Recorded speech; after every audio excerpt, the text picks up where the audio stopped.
Որ այսօր հավաքվածներս գիտակցենք ինչու ենք հենց գտնվում այս շենքի առջև։ Ատելության խոսքը ամեն օր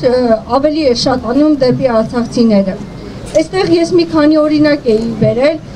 կարողացել ենք ամենասուր 10 օրինակներ ընդգծել եւ հաղորդում ենք տալու դրանց մասին։ Մենք այստեղ ենք, քանի որ իշխանությունները, դատախազությունը, իրավական մարմինները չեն կատարում իրենց առջև դրված աշխատանքը։ Մենք չպետք է գանք եւ պահանջենք, որպեսզի մեզ պաշտպանեն։ Օրենքով սահմանված է, երբ ատելության խոսք է տարածվում, իրավապահ մարմինները պետք է անմիջապես արձագանքեն եւ պատասխանատվության ենթարկեն։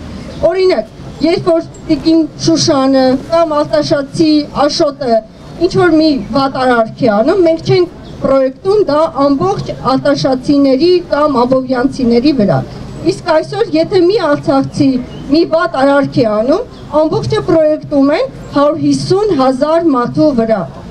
Մենք այստեղ ենք, որպեսզի կարողանանք միահամուռ կանգնել մեր իրավունքների պաշտպանության կողքին։ Շատ կարևոր է, որ այսօր շատ խոսենք սրա մասին եւ բարձրացնենք այն խնդիրները, որոնց առջեւ ծառացած ենք։ Օրինակ, գնում են աշխատանքի ընդունվելու, երբ որ տեսնում են Արցախից է, անմիջապես ասում են ձեզ կզանգահարենք եւ այդպես 1 տարի, 2 տարի, 3 տարի մարդիկ սպասում են, որ իրենց կանցնեն աշխատանքի։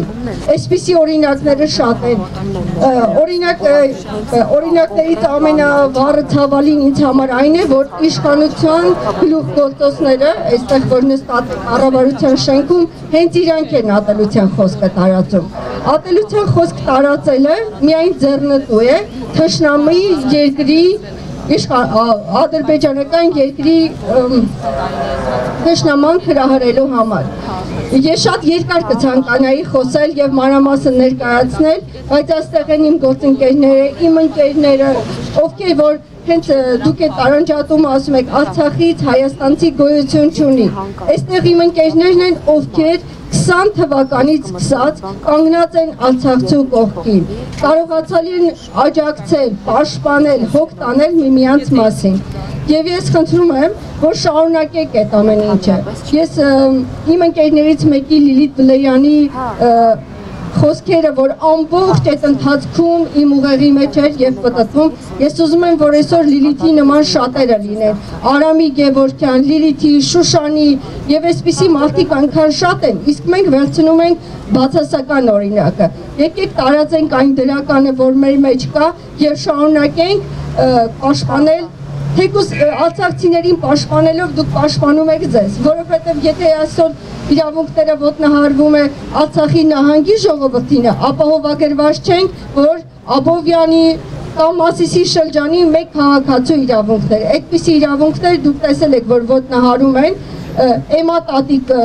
որը վառ օրինակ է, այնպես որ այս մարդկանց համար կապ չունի ով որտեղից է, բայց ավելի շատ փորձում են այս պահին դիրախավորել արցախցիներին։